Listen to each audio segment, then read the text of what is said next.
नमस्कार दोस्तों। स्वागत है आप सभी का हमारे चैनल भक्ति ज्ञान में। दोस्तों, बैसाख को हिंदू वर्ष का दूसरा महीना मानते हैं। कृष्ण पक्ष के अंतिम दिन को अमावस्या कहा जाता है और इसके दूसरे दिन से शुक्ल पक्ष की शुरुआत हो जाती है। यह दिन धर्म, कर्म, स्नान, दान, तर्पण आदि के लिए बहुत शुभ माना जाता है। बैसाख अमावस्या वैशाख मास में पड़ने वाली अमावस्या को कहा जाता है। वैशाख अमावस्या को शनि जयंती के रूप में भी लोग मनाते हैं। ऐसी मान्यता है कि त्रेता युग का आरंभ इसी माह से हुआ था, जिस कारण वैशाख अमावस्या का महत्व कई गुना बढ़ जाता है। वैशाख अमावस्या के दिन पूर्ण विधि विधान के साथ पूजा पाठ किया जाता है, जिससे भगवान प्रसन्न होकर के अपने भक्तों के सभी कष्टों और दुख दर्दों को दूर कर देते हैं। आज के दिन व्रत करना बहुत ही शुभ फलदायी माना जाता है। बहुत समय पहले की बात है, एक ब्राह्मण था जिसका नाम धर्मवर्ण था।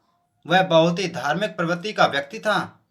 वह ऋषि मुनियों का बहुत आदर करता और उनसे ज्ञान ग्रहण करता था और साथ ही व्रत उपवास करता था।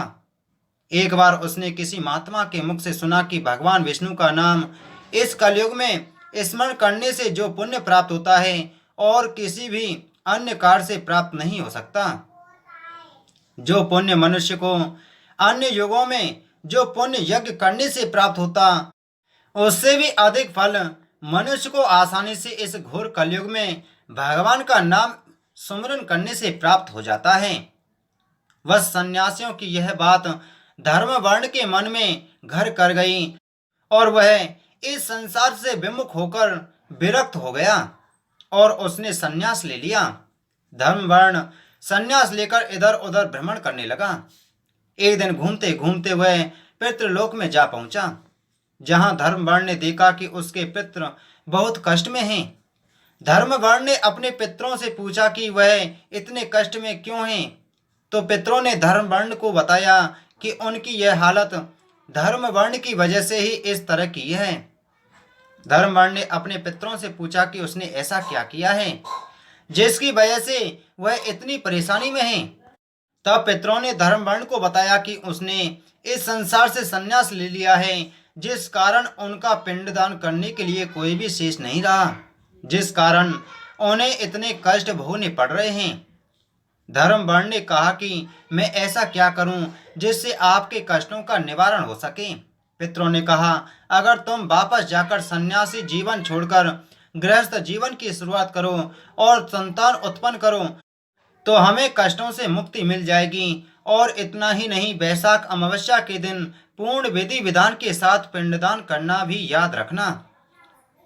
धर्मवर्ण ने अपने पितरों को वचन दिया कि वह अपने पितरों की मुक्ति के लिए उनकी अपेक्षाओं को जरूर पूरा करेगा।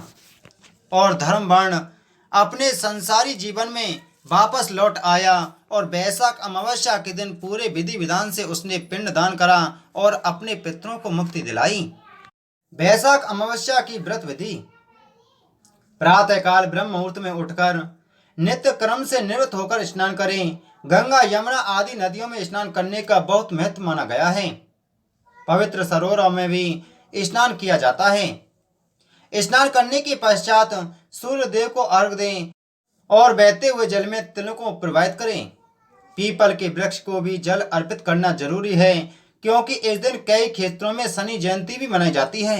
इसलिए शनिदेव की तेल, तिल और दीप आदि जलाकर पूजा करनी चाहिए, क्योंकि ऐसा करना अच्छा माना जाता है। शनि चालीसा का पाठ और शनि मंत्रों का जाप करना ना भूलें।